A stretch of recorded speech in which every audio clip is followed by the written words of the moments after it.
मारूफ अदाकार, प्रोड्यूसर और मेज़बान फ़हद मुस्तफ़ा ने बरतानवी पार्लियामेंट से अहम एजाज़ हासिल कर लिया। Photo and video sharing platform Instagram पर अदाकार ने एक पोस्ट शेयर करके अपनी कामयाबी से मुत्तल्लिक़ परस्तारों को आगाह किया। उन्होंने सोशल मीडिया पर अपने अवार्ड्स के साथ तस्वीर और मुख्तसर वीडियो भी शेयर की। वीडियो में सुना जा सकता है कि यह पहला मौका है जब वो बेक वक्त किसी फ़नकार को बरतानवी पार्लियामेंट के दोनों हाउसेस की जानिब से एजाज़ से नवाजा गया है। सोशल मीडिया पर पोस्ट शेयर करते हुए उन्होंने कैप्शन में लिखा कि हमारी कहानियाँ वाकई अहम हैं।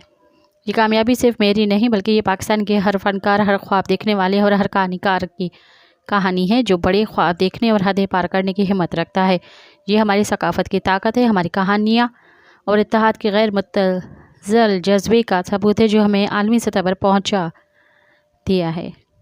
मज़ीद ख़बरनि ऐं तफ़सीलात लाइ विज़िट कयो असांजी वेबसाइट www.awamiNewsHD.com ऐं ॾिसंदा रहो अवामी न्यूज़ HD।